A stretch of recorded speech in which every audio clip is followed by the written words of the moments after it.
Hey, what's going on, everybody? JB the Ranch Mechanic here, and today we're going to be working on this truck sitting behind me. This is a 2015 Ford F350 with a 6.7 Power Stroke in it. This is my boss's work rig, but he treats it like his personal rig. He absolutely loves this truck. What we're going to be doing today, you can probably see in that wheel well there. I'm not sure if the camera's going to pick it up or not, the telltale red shock boot. This thing has 120,000 miles on it, and these are the OEM factory Rancho shocks.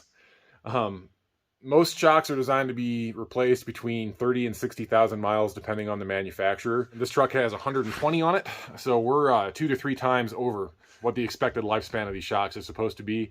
All 4 of them are blown. They are just covered with oil and built up dust and dirt.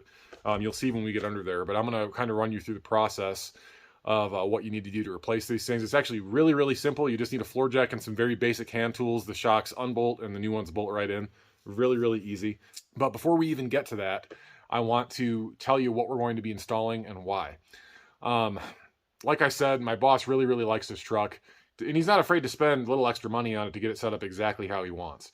So when he asked me about what shocks would be best for this thing, immediately I'm thinking, well, big heavy truck, we need some good dampening. We're going to probably want to go with something like a remote reservoir shock. I'm not sure what manufacturer, but he told me to look into it. Now, you guys know what a fan of Bilstein shocks I am. I've run Bilstein on pretty much everything. I mean, from the Mahindra Roxor that the phone is actually sitting on right now. You're sitting on the Roxor right now, aimed at me. We got Bilstein 5125s on the Roxor. I've put Bilstein shocks on every vehicle that I've personally owned in the last 15, 16 years or so. I love their shocks. They're really, really good shocks. They last forever. I've thrashed the crap out of mine, and I haven't had a single one blow yet in over 15 years of using them. But that being said, just because I like Bilstein shocks, that doesn't mean it's necessarily going to be the best for this environment or this type of truck. I have a half ton. This is a 1 ton. So what I did, I reached out to Sean over at Shock Surplus. If you guys remember, last year when we put the Bilstein 5125s on the Roxor, I ordered them from Shock Surplus. And Sean Reyes is the owner over there, and he and his crew did a phenomenal job of getting me set up with exactly what I needed for this Roxor. They answered all the questions that I had. For free shipping, I had the shocks in my hand the next day. They shipped from Salt Lake. They were here almost instantly, overnight, with free ground shipping. So that was awesome. So naturally, I wanted to reach back out to Sean again and talk to him and his team and see what they recommended. And I was just looking on their website, I was 100% ready to pull the trigger on a set of really nice remote reservoir Fox 2.0 shocks for this truck. $1,300 set of shocks. So I wrote Sean an email. I explained to him what truck this was, what it's going to be used for, how it's set up. I told him we had a big, heavy aftermarket front bumper on the thing. It tows really heavy stock trailers loaded full of cattle and horses and UTVs and four-wheelers and all kinds of stuff. And it's driven off-road about 95% of the time. So Sean got back to me the next day, and this is something really cool. I write really long emails, guys. You know I'm a talkative person. I like putting all the information out there when I'm going to get in touch with somebody. That way they have all the information and more that they need in order to answer my questions effectively. Sean wrote back an equally long email. He explained exactly what he thought we needed, why he thought we needed it. He gave me several different options to consider. And this is the thing that really, in my opinion, makes Sean and the entire team at Shock Surplus stand out, okay? Like I said, I was ready to spend about $1,200 on shocks for this truck. Sean actually said that based on his own personal experience that he has with his own 3/4 ton Dodge, that the remote reservoir Fox 2.0s are not the ideal shock for this particular truck. Surprisingly. He said they're excellent shocks, but they're a little bit too soft for something this heavy. You have all that extra dampening, you have the extra fluid capacity, but it's just not the right product for this type of rig with, the application that we use it for. He actually recommended the regular Fox 2.0 shocks for this vehicle. Now, guys, think about that for a second. He's in the business of making money. He's in the business of selling products, right? Sean he owns a company, but he's a salesman. I was ready to spend $1,200 on shocks. Sean said, no, don't do that. You don't need to. Get the regular 2.0s. They are half the cost. For a set of 4 shocks, it was like $600, okay? For the remote res versions of the same ones, it was like $1,200 something. So let's kind of put that in perspective here. Sean made less money off of this sale to make sure that we had the correct product that was going to work for our needs. And he wanted to make sure that we were happy customers and wanted to keep coming back. It would have been just as easy for him to be like, oh yeah, those 2.0s with the remote res, that's perfect for your setup. Go ahead and order those. He could have made an extra $600 off of that one sale, but he recommended something that's going to work better for our application and make himself less money in the process. But I personally was really impressed with that. It's a simple thing, and you don't think that it's really that big of a deal, but when you're willing to make sure that your customer has the best possible product for their needs rather than just trying to get every last dollar out of that customer, that's a big deal to me, you know? And it should be a big deal to you. If you want to buy shocks for your vehicle, I highly recommend that you go talk to Sean and the guys over at Shock Surplus, and they're going to get you exactly what you need based on your use, your needs, and their own personal experience that they can draw from. These guys know what they're talking about. They've been doing this a long time. Sean has run pretty much every different kind of shock you can imagine on his own vehicles, on their test vehicles, all kinds of stuff. They know what works and what doesn't, and they know what's good for certain applications and what isn't. So if you have questions like that, if you're not sure what's going to work for you, call them, talk to them. This isn't a sponsored video, guys. I didn't get these shocks for free. I actually ordered 2 sets of shocks, a full set of 4 for our 2012 Dodge 3500, which I actually installed yesterday. The boss is driving that truck right now because I have his black one here. And he just texted me actually a little while ago and said that the difference is absolutely night and day with the Fox 2.0s. He's really, really happy with them. But I got the shocks for the Dodge, and then I also got a set of the same shocks for the Ford here. So that's how happy I am with the service and the honesty that I've received from the guys over at Shock Surplus. So as far as I'm concerned, if any vehicle we have out here is going to need shocks, I'm going to call Sean and his team first and see what they can do for us, because I've been nothing but 100% happy with the service that we've gotten from them so far. Sean, if you see this, and I'm sure you will at some point, I just wanted to give you guys a public shout out and a huge thank you for everything that you guys do and your honesty and your integrity. It does not go unnoticed on my end. My bosses are aware of it, and we're going to make sure that we give you guys as much business as we can going forward, because we appreciate all you guys. So thank you.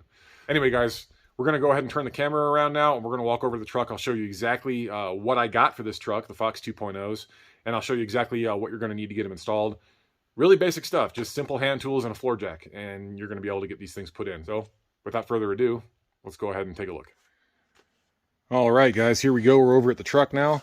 As you can see, we got the Fox 2.0s there. Now, just looking at the boxes, obviously, they're all intact. If you guys remember the debacle I had with my Bilstein 6112 kit and how the first kit was damaged in shipping, then I had to wait a couple months to get the kit replaced. As you can see, not an issue here. Fox uses a little bit thicker cardboard, and it's much more consolidated and concise packaging, so everything fits in there nice and snug. The shocks are wrapped in plastic, which is really nice. We'll get them out here in a second, and I'll show you.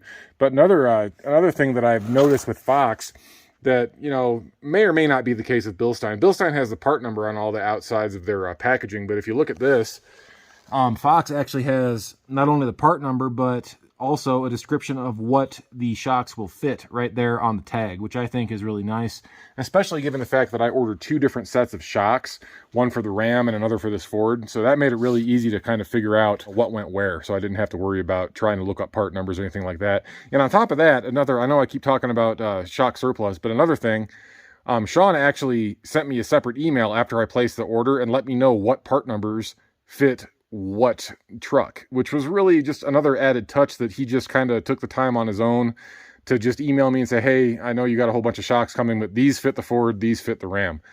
He didn't need to do that because they're marked on the packages, but he did it anyway. It's just, you know, another little thing that they do that just makes me really happy with the services that they've provided so far. So anyway, let's go ahead and get into this. What you're going to need to install these is a couple of different extensions if you want to use an impact gun to take the top nut off of the stem there, which I do recommend. You could do it with like a ratcheting wrench, but those are really, really tight, and these are very rusty because they're very old.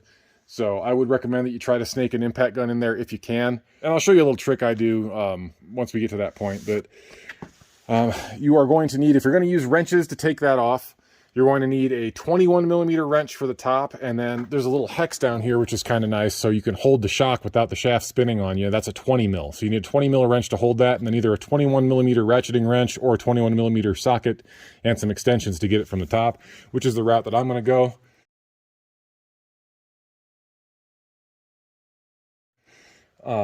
And then at the bottom, it's an 18 millimeter.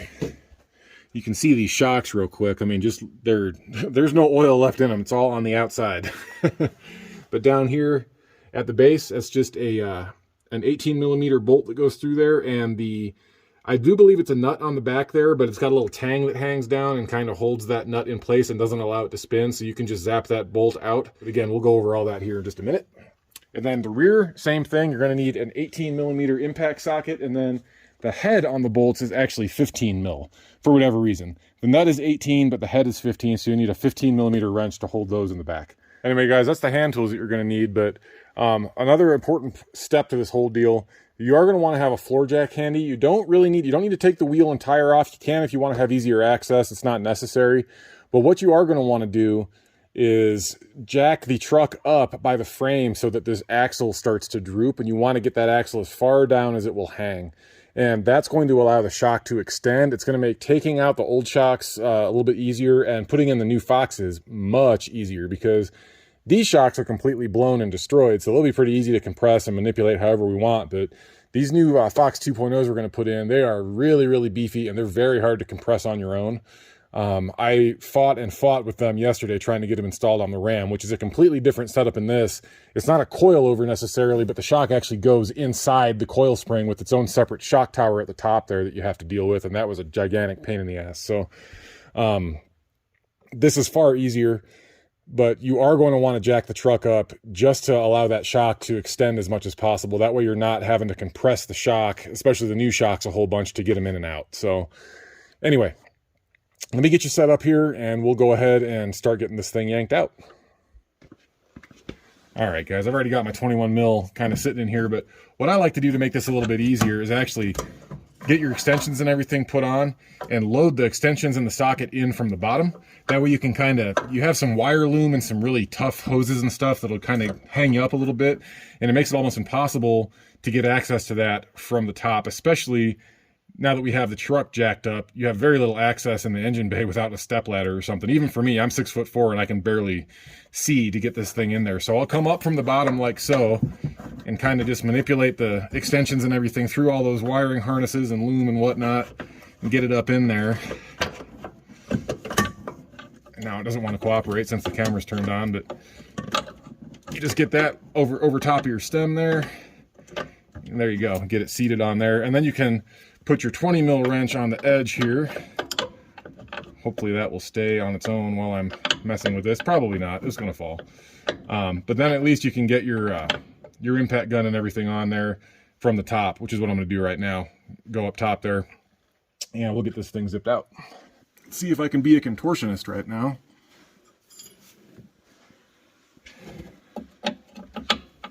All right, I think I got enough reach to hold and impact at the same time here. So here we go.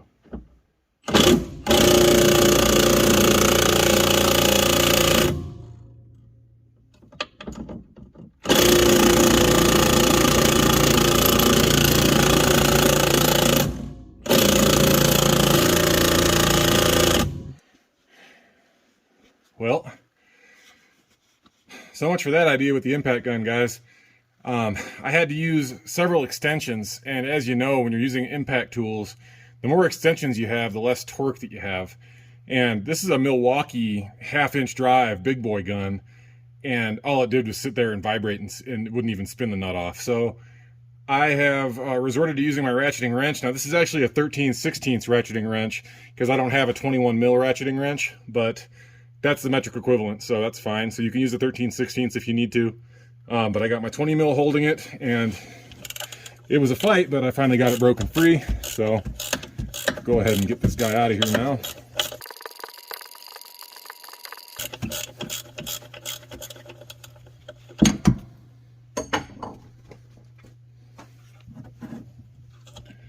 And it's not really, you can't really use heat on this because there's a wiring harness directly behind that, so you don't want to go melting your engine harness or anything else that's important. But we got the nut, washer, and bushing off of there, which are completely shot as expected.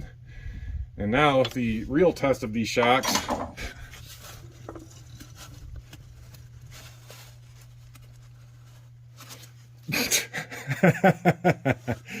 Yeah, no rebound whatsoever. So these things are absolutely shot. So now we'll go ahead and go down below here. We'll zip out the 18 mil bolt that holds the bottom of the shock in, and we'll get our Fox replacement set up and put in. All right, guys, I'm doing this one-handed here.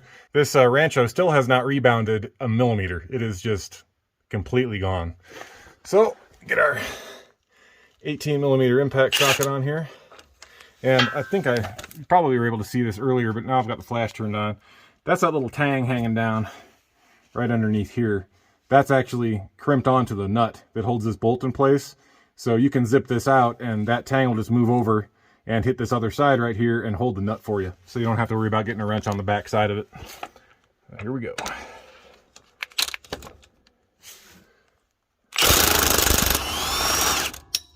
Ta-da. Yep. So that's kind of nice. Got that little tang on there. So we'll reuse this factory hardware. Just yank this guy out, and that's going to be it for this old Rancho. That's going right to the trash. All right, guys. So here's our Fox 2.0.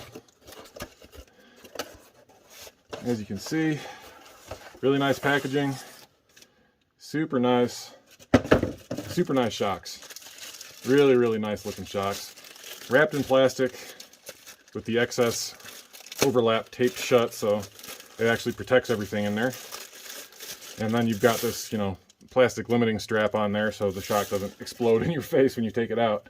Now, one thing I haven't talked about yet is the advantages that Fox has over the Bilsteins and why we decided to go with these versus the Bilsteins.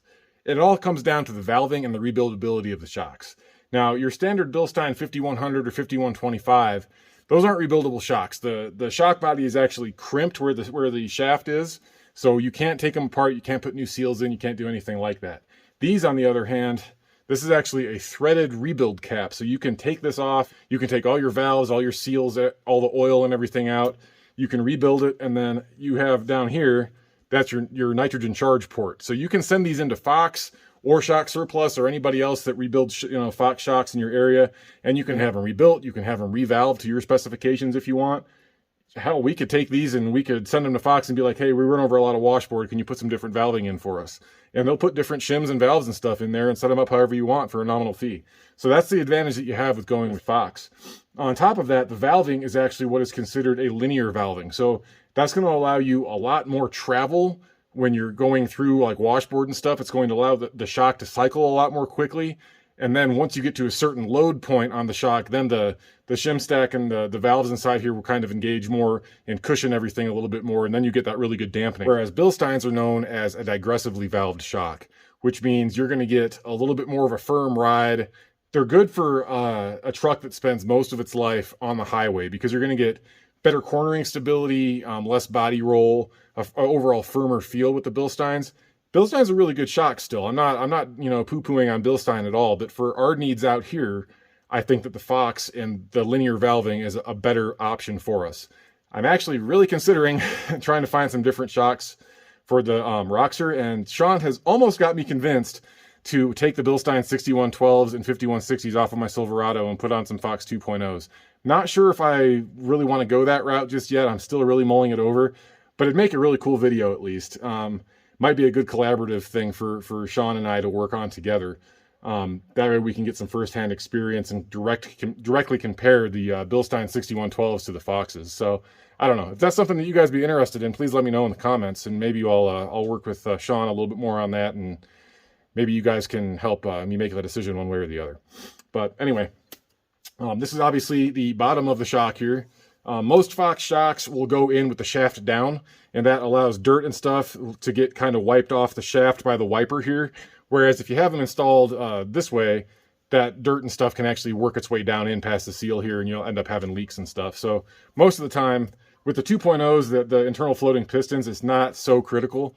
You can install them either way, but in this particular application, you can only install them stem down because of the way it mounts. This goes at the top where your shock mount is on the spring perch there, and then this is where your bolt passes through at the bottom. So we're going to go ahead and get this put in.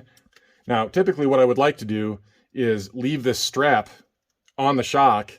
That way we can have this thing compressed as we install it. But the problem is, even if I were to install the bottom first, since the hole's not covered at all, I have to take this strap off so I can take this top bushing, washer, and nut off of this stem to get it installed back on the truck. So it really doesn't make any sense to install the bottom first and then cut it, because I'm not going to be able to do all this fast enough as the shock is extending to get it in place. So we're just going to have to cut the strap off now, let it extend, and just fight with it a little bit as we're putting it in. So that's what we're going to do. Now these shocks are for factory ride height up to 1.5 inch leveling kit. So I don't think it's going to be too terribly difficult to get them compressed, but it is going to be a little bit of a fight, I'm sure. So there we go. And we got our shock extending now. So we'll go ahead and take this guy off.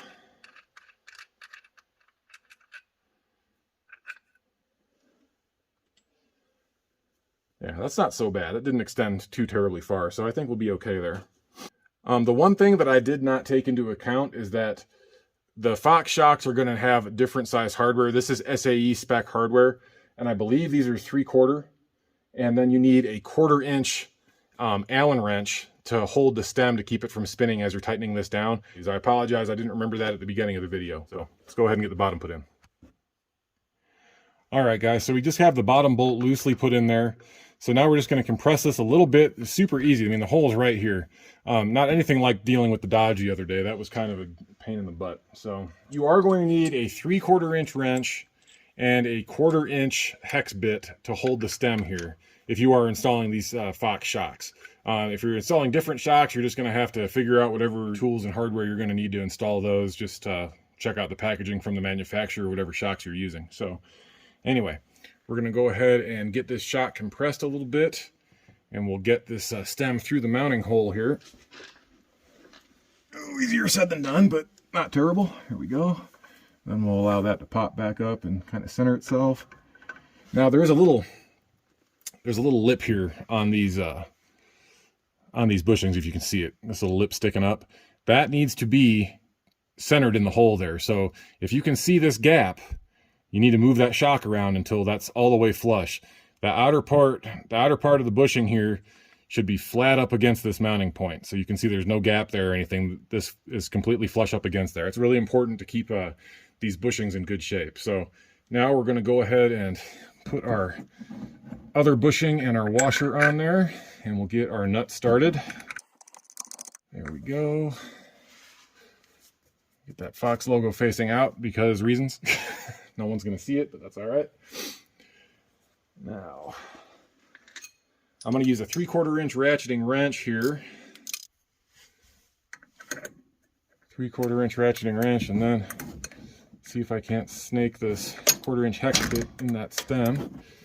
This wheel well liner is kind of a pain. I wish I had some shorter bits here, but I do not, so just got to make do with what I have here. Give me a minute to fiddle with this, and we'll get it going. All right, there we go. Sorry about that. Good to go there. I know it's kind of hard. You guys, it's kind of blocking you, so you can't really see what I'm doing, but unfortunately, you guys are sitting on the tire. I can't put you right in front of where I'm working to get you to see in there because I wouldn't be able to get my hands in there without knocking the camera all over the place. So you kind of get the gist of what I'm doing. I got the ratchet right here, and that's attached to that 1/4 inch hex bit, which is holding the stem. And then I have my ratcheting wrench on the nut here. Again, 3/4 inch for these Fox shocks. And then we're just going to tighten down this nut on the stem. Now, on these things, you don't want to squeeze the crap out of these bushings. They need to be, you don't want them loose on there. You don't want any gaps to be in there, but you only want to compress the bushings about 1/8 inch. You know, it's a nylock nut on here, so this isn't going anywhere. But you want to make sure that those bushings still have a little bit of compression left in them. That way they can soak up bumps and stuff, especially in the environment that we run in. So we're almost there. And I'm just eyeballing this. There's no real rhyme or reason to this. You just kind of have to watch and wait till the bushing starts to compress, and then when it looks like it's about 1/4 inch narrower than it was when you started, you're done. So we're going to call that good. Take our hex bit out of here, slide our ratcheting wrench off. We'll tighten up this bolt at the bottom, and the front's going to be done. All right, guys. Just went ahead and zipped that bolt in. I figured that wasn't really something you guys needed to see. You saw how it came out, but just use that little tang on the bottom of the nut there to get everything lined up. I leave the bottom loose while I'm messing with the top, and then I'll just come back and snug this one up like I just did. So the front on this side is done. We're gonna go ahead and let this down off of the jack now, and we'll move back to the rear, get that one thrown in. All right, guys, we're at the back of the truck now. So here we have our driver's side rear shock. About the same condition. Not quite as bad as the fronts, but still obviously blown. A lot of oil residue buildup and everything on there. But here's the bottom and how it's set up. Like I was saying earlier, it's an 18 millimeter nut on this side, which I've already sprayed with PB. But over here on the head of the bolt you're going to have to hold, that's 15 mil. So you're going to want a 15 mil wrench to hold that. Same setup up top here.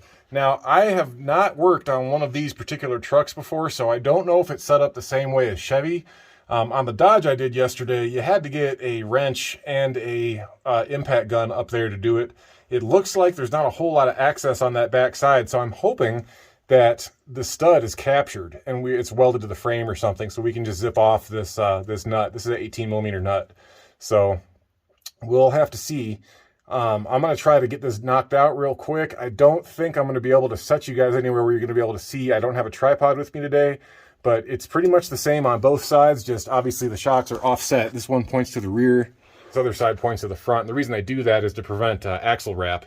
It keeps even pressure, kind of reverse pressure on either side of the axle.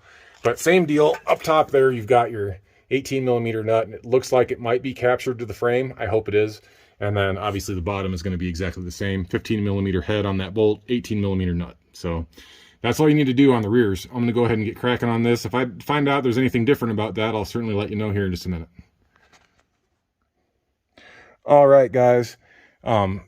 As I expected, that stud is actually captured to the frame, so all you have to do is zip that nut off. I got my full-size impact gun up in here and zip that off at the 18 millimeter socket. And then same thing at the bottom here, 18 millimeter socket, held the other end of the bolt with that 15 mil wrench. 30 seconds, guys. It could not be easier to swap out the rear shocks on one of these trucks. Really nice setup, and obviously that's fully compressed and it's not moving a muscle. So just like the fronts, the rears are completely pooched. I'll go ahead and grab that Fox 2.0, get it thrown in exactly the same way we took this other one out, and we should be done here very shortly. All right, guys, got this one all done. The hardest part about getting these rear shocks installed is that the shaft that is that little stud that comes off the frame, that was really, really rusty, and that made it very difficult to get the new shock on with that rubber bushing, trying to slide it over that rust. So I ended up going down, getting a little bit of emery cloth, and just cleaning up that stud a little bit. I recommend that you do the same thing if you have an older vehicle and it's a little bit rusty. So that's going to be it. That's the install of some Fox 2.0s front and rear on this 2015 F350, guys. So anyway, guys, that's going to be it.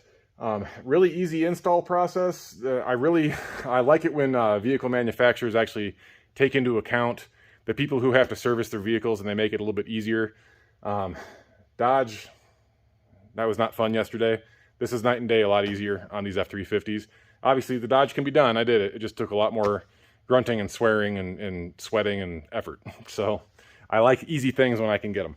Anyway, that's going to be it. I really appreciate you guys watching. I know this video is probably going to be a little bit longer than I wanted it to be just because there's so many little parts I'm going to have to splice together. But I'm going to get the other side done, and then I'm going to take this thing for a test drive. So again, I want to just give a huge shout out and a thank you to Sean Reyes and everybody over at Shock Surplus. You guys have saved us a lot of money. You guys have really helped us out with your knowledge and your experience. So again, thank you guys very much. Look forward to doing a lot more business with you guys in the future. But if you guys have any questions, you can go ahead and leave me a comment, and I will put the information for Shock Surplus down in the description of the video. So you guys can go talk to them if you have any suspension needs. They'll get you taken care of. So again, thank you guys for watching. I really appreciate it. Have an awesome day. Have a great week. Have a great weekend. We'll catch you on the next one. See ya. All right, guys, I've got my 20 mil wrench kind of just butted up.